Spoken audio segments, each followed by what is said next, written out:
On Meet the Face of ACE, we're going to have a leadership focus, and our CEO, Chuck Biehn, is actually going to be talking to us about emotional intelligence, which is a subject that's really important to us at American Cutting Edge.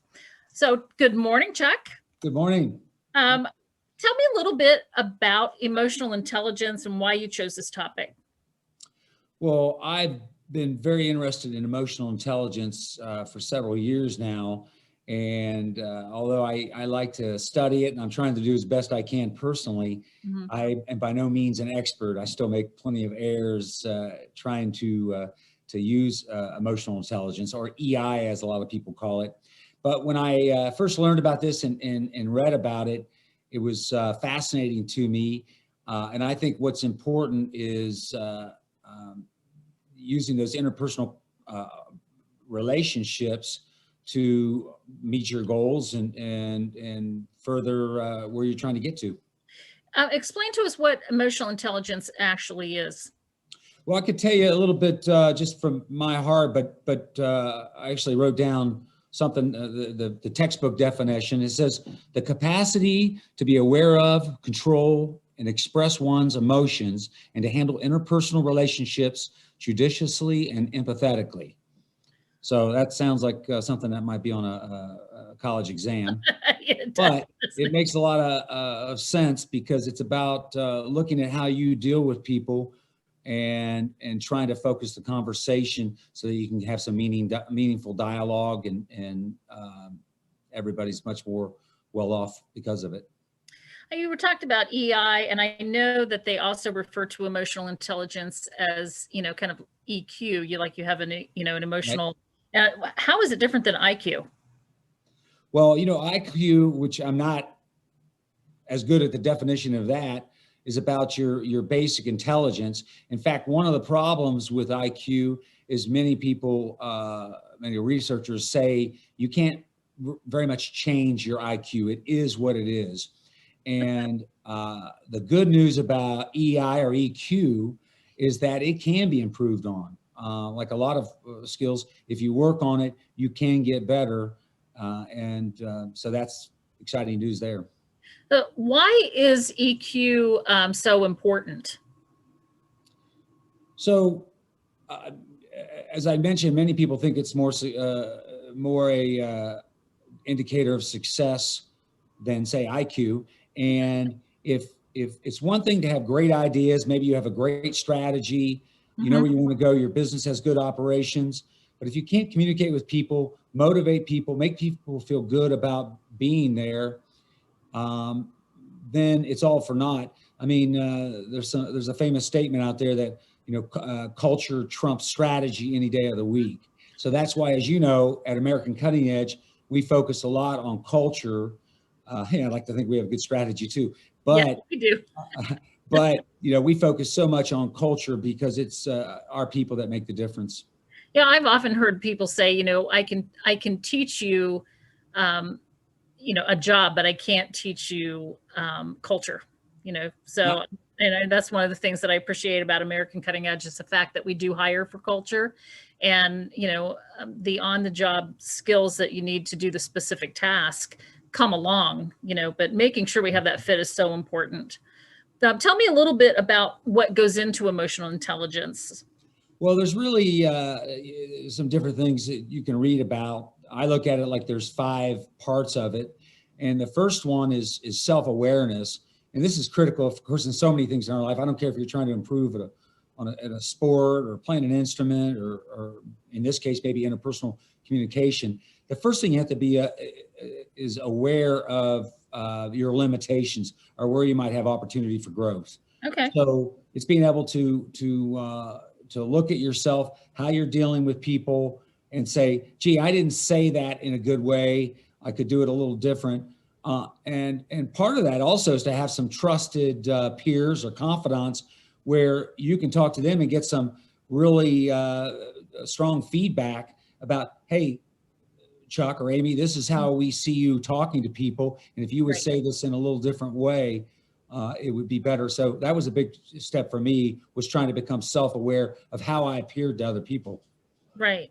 Well, and you mentioned when we first logged on to this discussion that, you're trying to get better at it, but it's kind of a work in progress kind of thing. I don't think and because we're human beings and, by nature we're flawed, we're never going to be perfect at it. It's about growth and Definitely, improvement. definitely. Yeah. And so, the next part about it is self-regulation. Once you're aware of the problems, gee, maybe I burst out too angry. And I had that problem early on in my career. I was quick to raise Cain about this or that. And I found out I wasn't always getting the results I wanted. Maybe people would do what I asked, but they walked away grumbling, and I'll show him later or whatever. So once you become aware, it's trying to self-regulate how you communicate with people and actually changing. Your mind might say, I want to say this to that individual, but and changing the way you say it. And there's obviously more in-depth tools about that, Sure. but actually regulating how you communicate.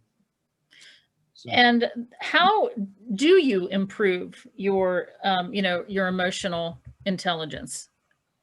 So, as I mentioned, between the big thing is self-awareness and regulating it, but it's also a key part of it also is empathy. Having understanding. I think our country and the world would be a lot better off if we had more empathy for other people. Walked a mile in their shoes. Oh, exactly. What's their background? Where are they coming from? What's motivating them?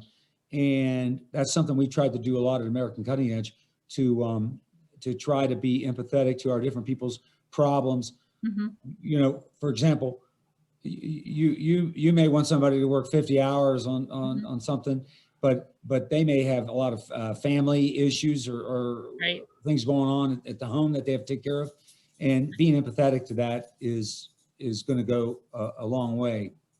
And then absolutely. Yeah, and the other part of that is just in general social skills.